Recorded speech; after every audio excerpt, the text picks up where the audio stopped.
ஜேம்ஸின் Aadiperukku sale August 1 முதல் 3 வரை ஒரு பர்ச்சேஸ் 3 பெனிஃபிட்ஸ். முன்னாள் அமைச்சர் செந்தில் பாலாஜிக்கு முன்ஜாமீன் மறுக்கப்பட்டிருக்கு. எந்த வழக்குல அப்படின்னு பாக்குறப்போ டாஸ்மாக் முறைகேடு வழக்குல முன்னாள் அமைச்சர் செந்தில் பாலாஜிக்கு சென்னை உயர்நீதிமன்றம் முன்ஜாமீன் வழங்க மறுப்பு தெரிவிச்சிருக்கு. காவல்ல வச்சு விசாரிக்க வேண்டியிருக்கு அப்படின்னு உயர்நீதிமன்றம் அப்படின்னு ஒரு தரப்பு முன்வைக்கப்பட்ட நிலையில காவல் தரப்பு முன்வைக்கப்பட்ட நிலையில உயர்நீதிமன்றம் இந்த முன்ஜாமீன் மனுவை தள்ளுபடி செஞ்சு அதிரடி உத்தரவு பிறப்பிச்சிருக்காங்க. ஏற்கனவே அந்த தாவேகா பேரம் வழக்குல அவருக்கு முன்ஜாமீன் கொடுத்து திருவல்லிக்கேணி காவல் நிலையத்தில் கையெழுத்திடணும் அப்படிங்கிற நிபந்தனையோடு அவருக்கு ஜாமீன் வழங்கப்பட்டுச்சு. இந்த நிலையில இன்னொரு வழக்கில் லஞ்ச ஒழிப்புத்துறை பதிவு செய்திருக்கக்கூடிய வழக்கில் அவருக்கு முன்ஜாமீன் மறுக்கப்பட்டிருக்கு. மேல்முறையீடு செய்யக்கூடிய நடவடிக்கையில் செந்தில் பாலாஜி தரப்பு மும்முரமா ஈடுபட்டிருக்காங்க. ஓகே, இப்போ முன்ஜாமீன் மறுக்கப்பட்டிருக்கிறதுனால இப்போ அடுத்தபடியாக லஞ்ச ஒழிப்புத்துறை என்ன பண்ணலாம் அப்படிங்கிற ஒரு ஆலோசனையில் இருக்காங்க.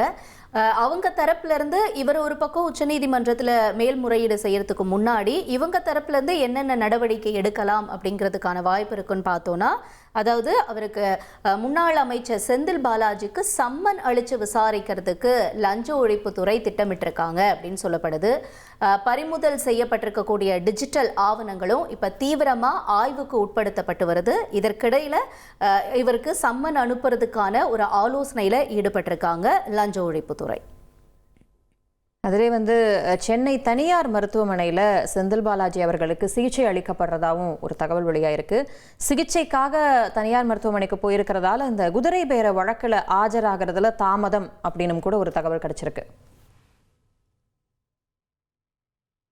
அவர் இப்போ சிகிச்சைக்கு போயிருக்கிறதுனால இந்த தாவேக்கு எம்எல்ஏ குதிரை பேர விவகாரத்தில் அவர் ஆஜராகிறதுல தாமதம் இருக்குது. ஆனால் அதே நேரம் அவருடைய சகோதரர் அவர் ஆஜராகியிருக்காரு. அதை பற்றின அப்டேட் தான்.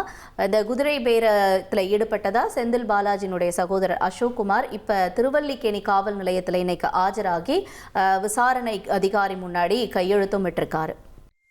டார்லிங் ஜேம்ஸின் ஆடிப்பெருக்கு சேல் ஆகஸ்ட் 1 முதல் 3 வரை ஒரு பர்ச்சேஸ் 3 பெனிஃபிட்ஸ்.